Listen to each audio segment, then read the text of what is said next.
Are you a mom who wants to get full custody of your kids during your Texas divorce? I need you to pull up a chair. I've got some news. That's probably not going to happen. Now, what you maybe mean is you want to get primary custody of your kids, meaning you have the right to determine the primary residence of the children. That's a lot more viable if you've been doing things like primary parent duties, taking them to school, picking them up, doing homework, arranging play dates, things like that. But as far as full custody, for that to happen, things more than likely have to be really bad in your life. So it's not off the table, but think of things like drug, sex, and rock and roll, all right? Where you have a significant addict as a co-parent who does drugs while he has the kids. Or there is domestic violence that the court reviews evidence and hears about.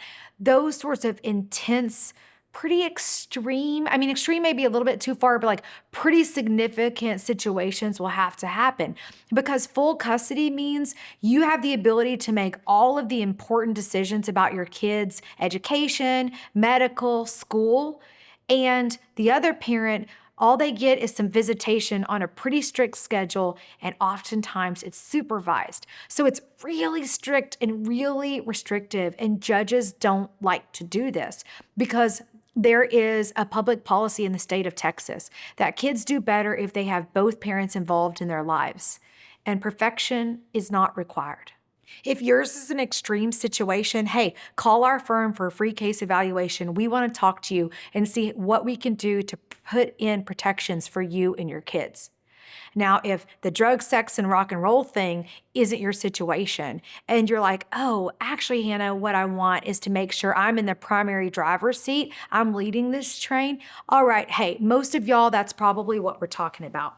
And the number one piece of advice I have to give you, if you want to make sure that you're the primary parent as a mother in the state of Texas, is become parent of the year before you ever file for divorce. And here's the catch. You need to make sure that you can prove it.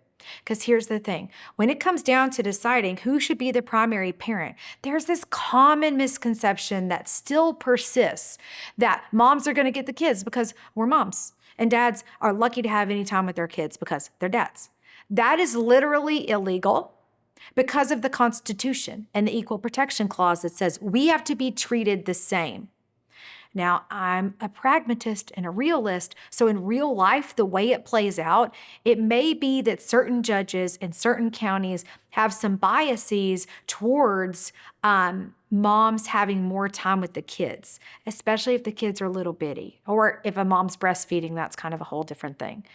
But in general, that's really not the way it works anymore. A court's going to look at two spouses, a mom and a dad, or same-sex couples, and say, hey, who is the primary parent?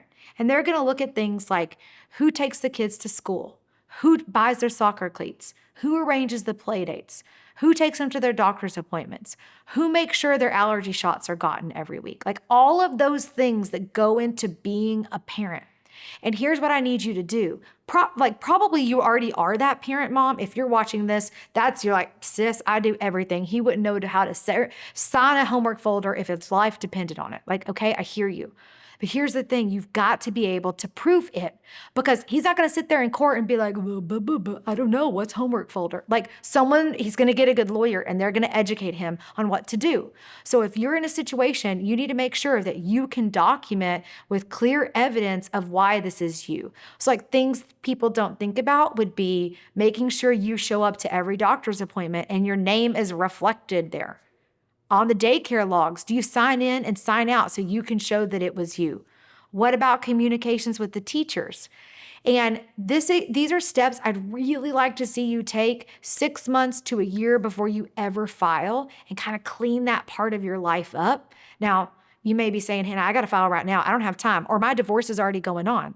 Of course, the best time to plant a tree was 25 years ago, and the next best time is today. So I would like you to go ahead and start now, however close divorce is for you. But this is going to be key. If you want to be the primary parent as a mom in Texas, you're going to need to become parent of the year and be able to prove it. If you're getting divorced, you need to understand how custody works. And it's probably different than you think and different than your sister, your best friend, your mama, your cousin told you. Here's the thing. In Texas, fundamentally, there is a presumption that children do better and that the court wants both parents involved in their children's lives. So there's going to be a presumption, think assumption, that parties are named joint managing conservators of the children, or JMCs. When people talk about joint custody, they may be talking about JMCs. And what this means is you have equal rights to make decisions for the children, like about their health, their education, and their medical. So that's about the rights to the children. But then it gets a little bit more complicated because you've heard people want full custody, sole custody, primary custody. They're often talking about the same thing, but those are very different in terms of the legal world and how it's going to play out in your divorce. For instance, the way primary custody works in Texas, for moms or for dads, like who's ever in that driver's seat, is what it really means is you have the right to determine the primary residence of the children. That's one of these terms, these clauses in a divorce decree where the word primary comes from. It doesn't mean like most important or the only one. Now, people use it to mean that, but literally it comes from that phrase. You get to say where the kids live, usually within a certain geographic restriction, like a bubble of where you can live. That's what it means. Now, being the primary parent has certain benefits. For instance, you have the right to receive child support in most situations, and the other party covers the cost of medical insurance for the children, and it affects the way the possession schedule would work. So you would have the kids more of the time. Now, if you're not the primary parent, then you're the other parent. And I'm pausing because the OAG, the Office of the Attorney General, calls you the non-custodial parent and primary parent's custodial parent. So the terminology is confusing, so I don't blame you. Sometimes I have to remind myself how all this works. But if you're the non-custodial or the non-primary parent, that usually means you have to pay child support, you have to cover health insurance, and you see the kids the first, third, and fifth weekend of the year, throughout the year, and during the school year. Now you can get from Thursday after school till Monday when school resumes. So Thursday to Monday every other week and Thursday on that alternate week. And then you switch off the holidays and you get a month in the summer. Okay, that's how the schedule would normally work. And when people talk about full or sole custody, that's something entirely different. That's a pretty restrictive situation where one party, and moms, you're the ones watching this video, so if that were you, it would be a pretty extreme situation where some sort of real danger to the kids, alcohol, drugs, domestic violence, neglect, abuse, entices the court to put you in the driver's seat on all of those important decisions: health, education, medical. And then for the non-custodial other parent, really strict, parameters on visitation and access. It could include no access if something's real bad, supervised access where somebody is watching you to see how this person, how they behave with the kids, or some sort of a schedule that evolves over time. So full or sole custody, it's not that it's not a choice, it's just unlikely to happen for the majority of people. And I think most of the time when moms come in and say, I want sole custody, they really just mean, I want primary custody. I want to be in the driver's seat. I want to receive child support. I don't want to be the one to pay child support.